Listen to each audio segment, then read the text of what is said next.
Hey folks, welcome back to Let's Play Xuan Yuan Sword 7 on the Mysterious JG. We are fighting... He might be the final boss. It does seem like there'd be some kind of super clockwork monster. Or... Well, those weird... I thought the story was going to be about them. The weird glowy blue energy guys who like stabbed Taishi Jiang and got the story going in the first place, that the Lu Jin were actually fighting at the beginning of the game, Mistwalkers or whatever.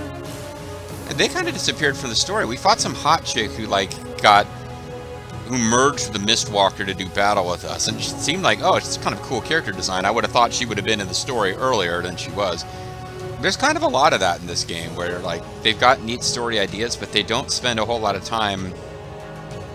There's characters who should matter, where we go big, long stretches of game without seeing. Like the guy in the last video he was part of the Lu Jin, and we interacted with him at the beginning of the game before. Now Taishi Zhao knew the Lu Jin were bad news and responsible for the death of his parents, but was working with them early. And the player character doesn't know that they're responsible for the death of his parents until much later. So at the beginning of the game, we're not really clued into the fact that those guys are bad. But this was the guy who was like nice to us and concerned about our sister, and I don't think there was something going on where he knew that we were a mysterious guy from the past and was trying to find out about us to confirm his suspicions. I think he was just a legitimately nice guy. And then in the last video, we, because it's Chinese history, we were obligated to use a flood attack. So we launched a flood attack and killed a bunch of Wang Mang's troops, and he was like, no, no, my friends, and dove into the water. And it's supposed to be like, we're just as bad as the bad guys. Excuse me.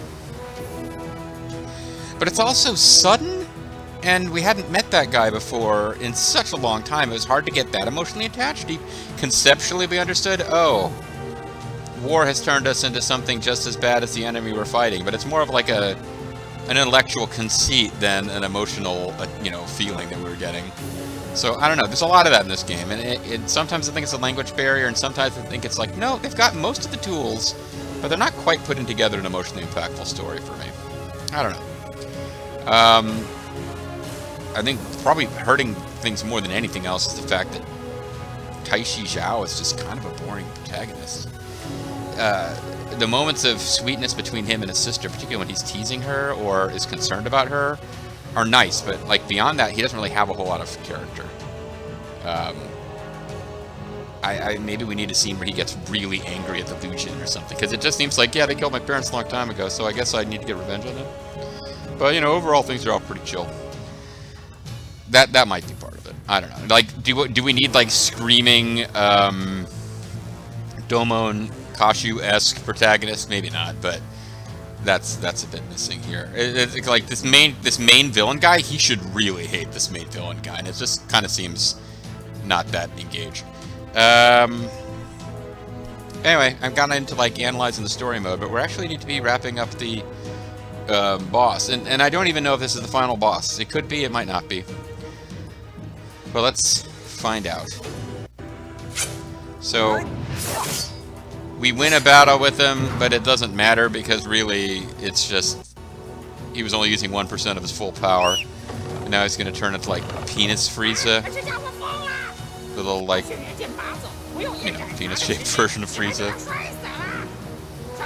But he's lost his mind. He's going to destabilize the battleship, and that's why Taishi Jiang needs to stop fighting and stabilize the battleship so it doesn't crash when he pulls out the mythical Xuan Yuan sword, which will kick our asses, or at least it did last time.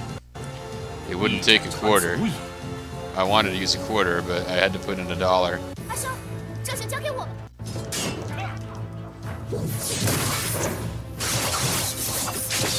Okay, hitting the actual... Yeah, that hurt.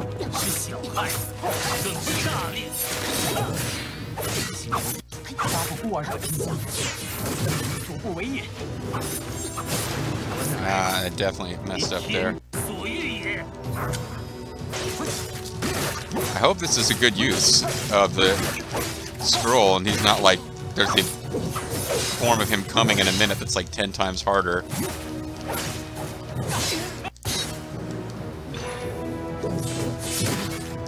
You knock down Honk.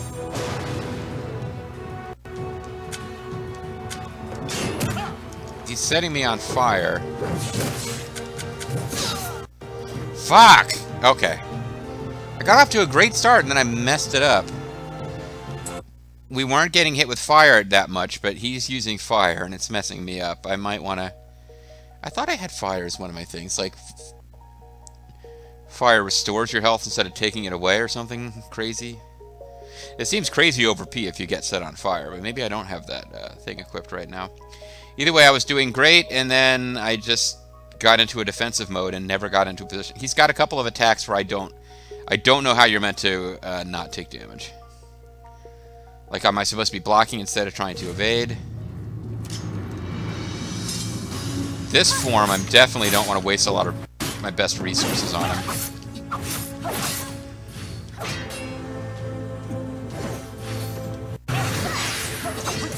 No reason not to have Jiang use everything she's got, because she won't be in the next fight, but if there's any chance...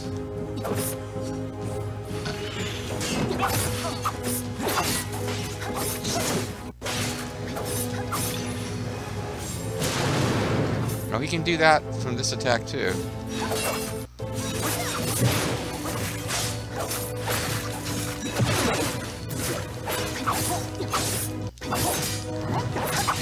Should be execution mode soon.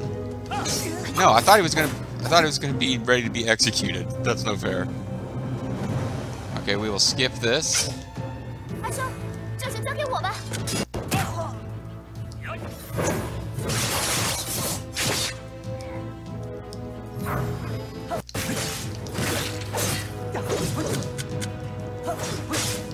Can't use the companion skill during the Elysium scroll, I guess.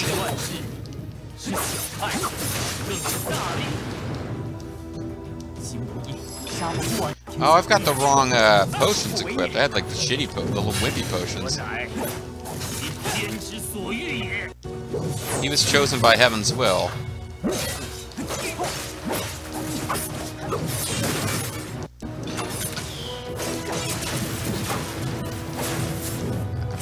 Crap. I thought I had him there.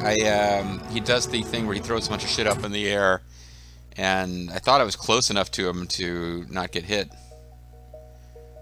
Tauru, Hundun, Tauti, and Queen Gi. You see, the 4 perils. Like, we fought one of them in the story. We even have a moveset based on it, and then the other 2... There seems to be a space for 4 different movesets based on monsters, and the other 2 just never showed up. So maybe they're only in the DLC. Which I guess means if you do the DLC before the main story ending, you have extra cool shit, but... Alright, well, one thing, let's not have the crappy little baby potions.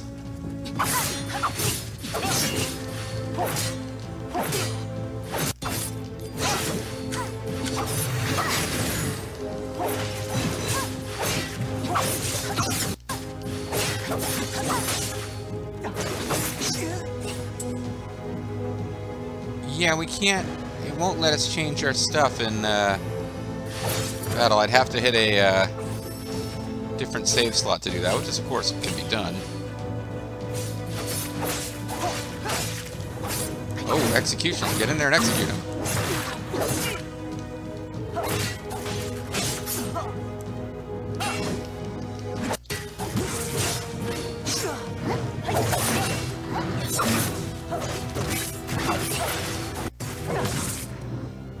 Okay.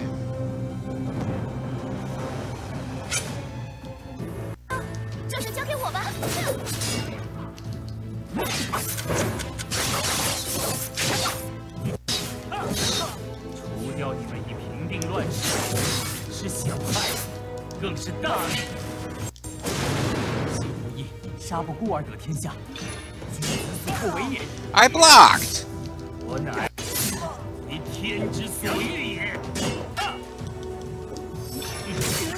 Doing worse with every attack here.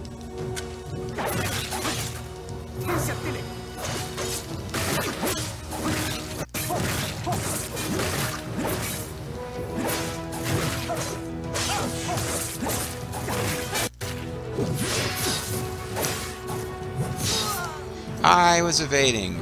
I can't see. I thought I was.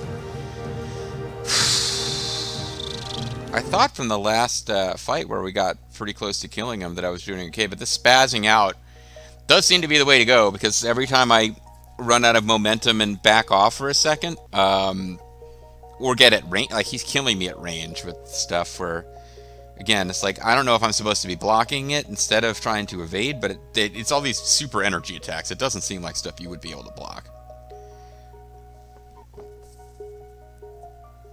And,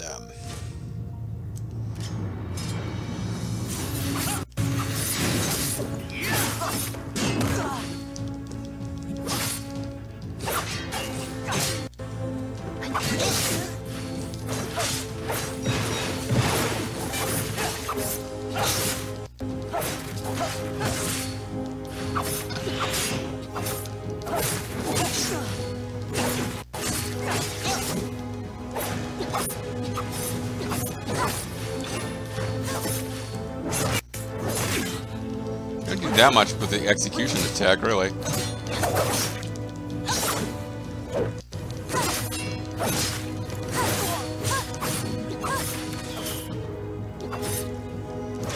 Also, having Tai Chi Jiang indisposed during this big fight is annoying too, because she has the technique that brings you back from the dead ones, which would be quite useful here.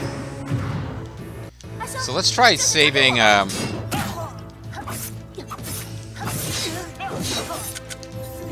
didn't mean to do that, obviously.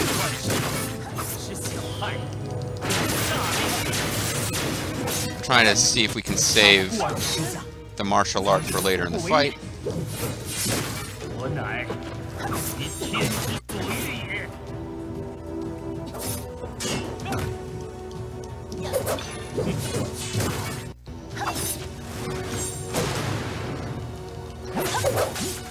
And now it doesn't seem like it's helping at all.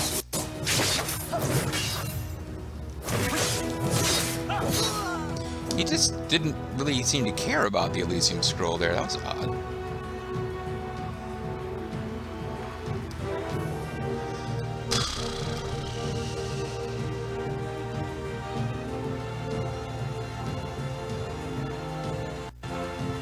Try it again. I'm trying to figure out if I should be doing something different for bleeding damage. I think bleeding damage is occurring, maybe burning damage too.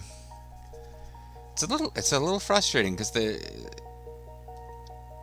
again, the controls, it's like, I don't seem to have that many ways to avoid damage. You can either evade, which doesn't seem to be working very much, or block, which I guess I should be trying block more.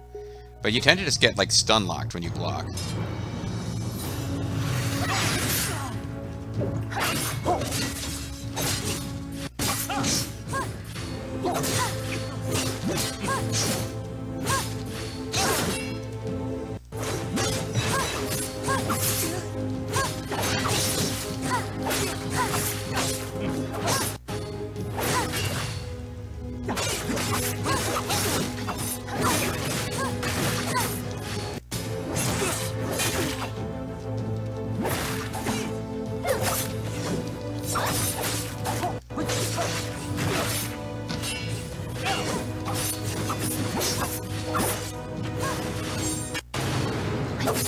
I guess I didn't take damage when you did that jumpy craziness there. Maybe I should bear that in mind. I should be blocking more. And not trying to evade as much.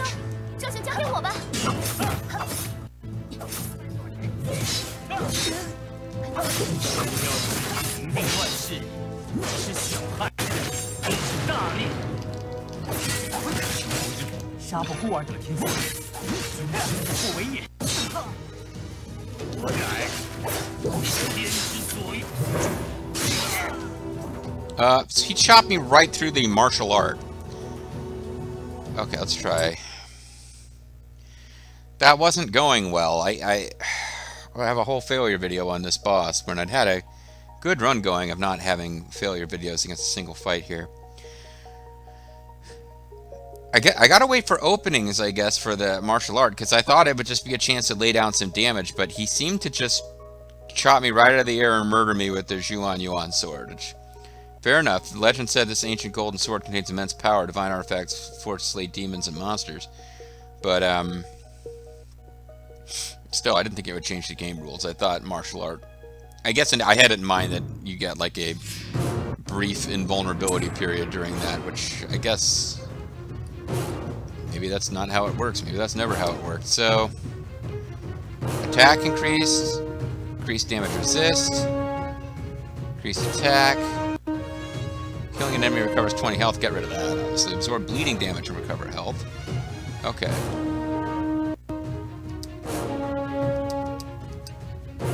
Absorb burning damage and recover health. Alright, so let's throw down a save here because... unless I was mistaken, I did seem to be getting health back periodically.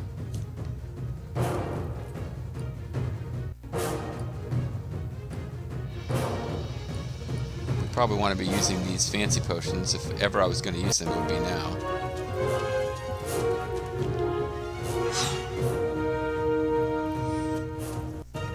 But it does seem like, yeah, I was getting back health periodically, but I don't think that had anything to do with defeating enemies.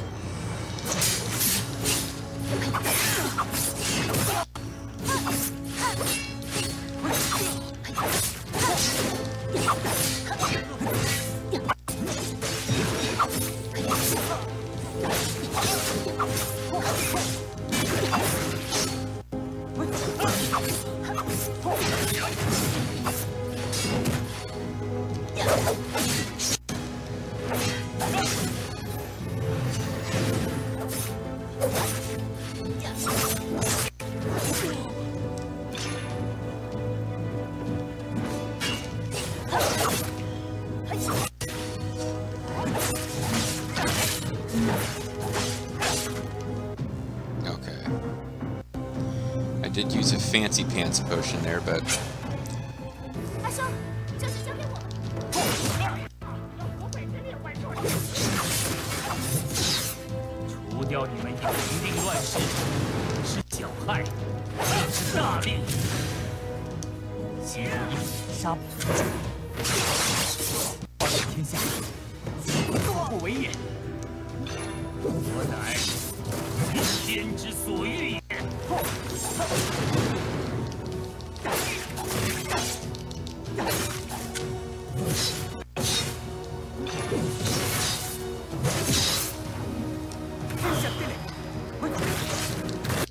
alright, I knocked him out of this super attack. And I thought I was going to avoid it, but I guess not.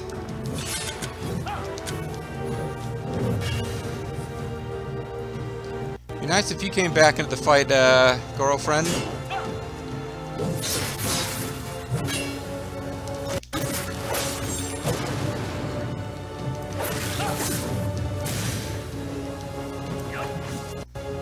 She's close to being back into the fight, actually.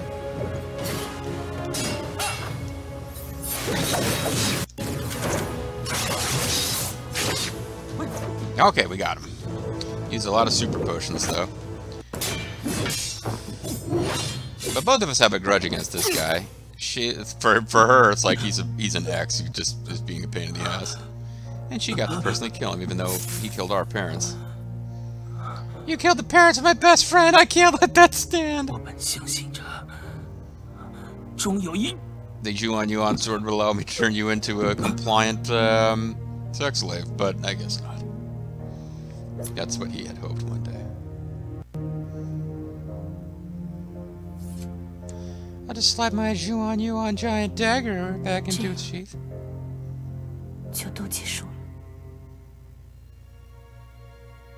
The tragedy of evil guy. He died doing what he loved, being evil. It's a lot of passion between those two.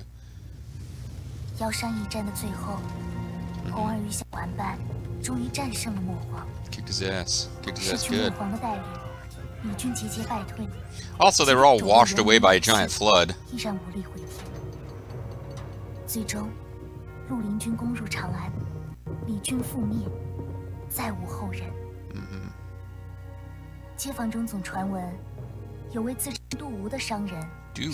should probably know who he is from history. I don't.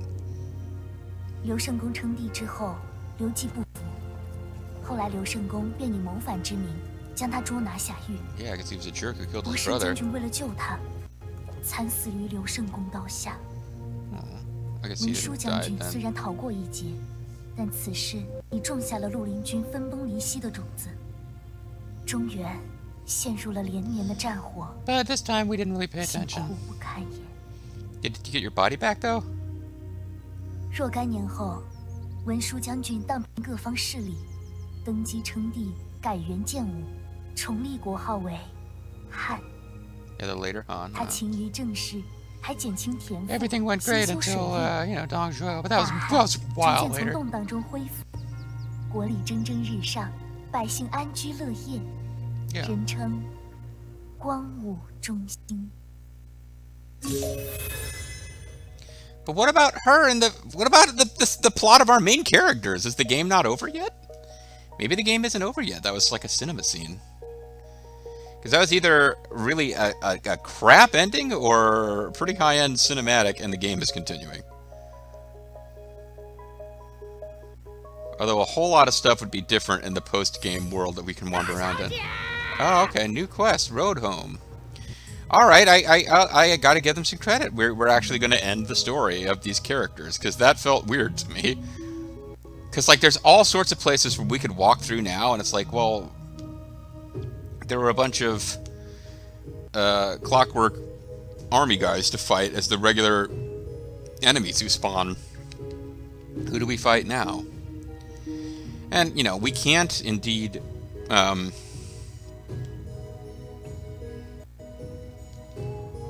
actually fight the guys at Mount Yao anymore. Or can we? I'm pretty sure we can. Okay. So we got we used up most of our fanciest healing potions. These things are expensive to replace, but we might actually want to do that eventually. We got the Xuan Yuan sword. The Xuan Yuan sword, its full potential unleashed now glistens like gold. And in the journal,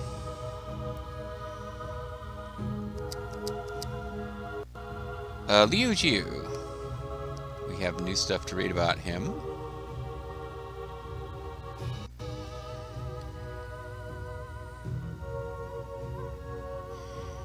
After the Battle of Kunyang, General Wen Shu won monumental prestige among the Lulin army. Yet he chose to step back and refuse the crown. When the Lulin army collapsed, the commission began to say, Liu Jiu fought for justice, and he should be rewarded with the throne. Encouraged by this prophecy, he claimed the throne and eventually reunited the country. Looking back, General Wen Shu always acted gracefully and never acted in anger. Perhaps this is why he achieved so much. Liu Yan.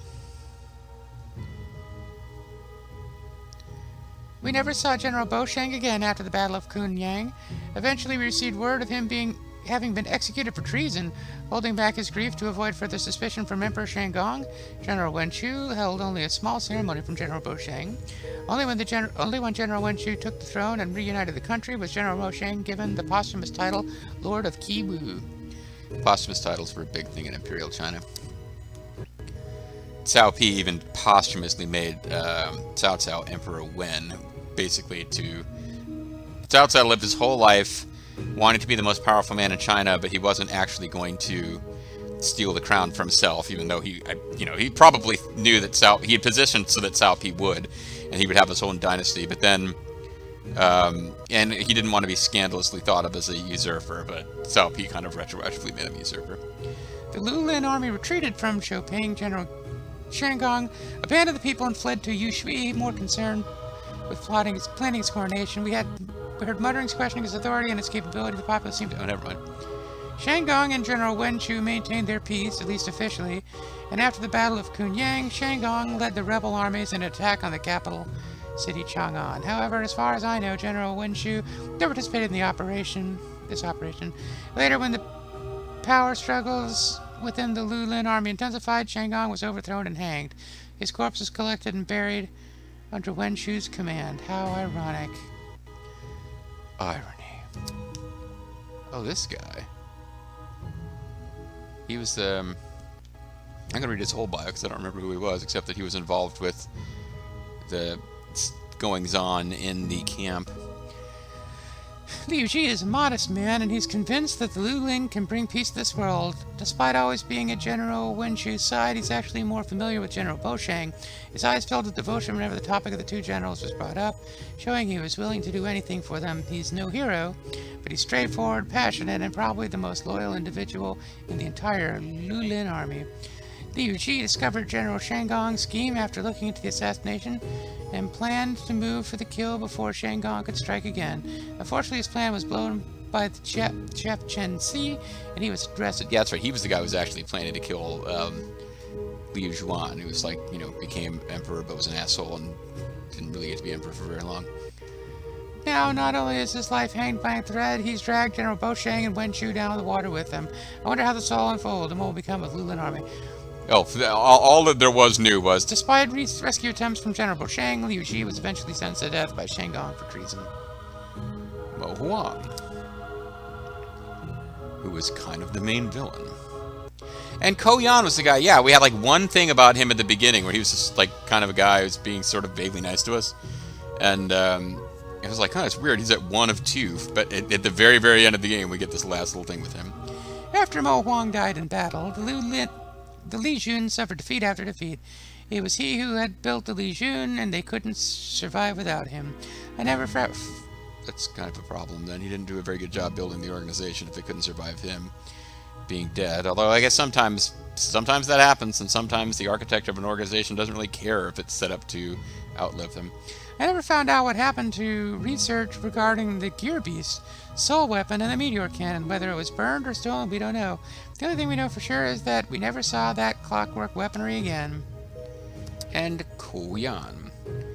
Captain speaks with a crafty tone. Always sounds like he's up to something. I guess she didn't like him.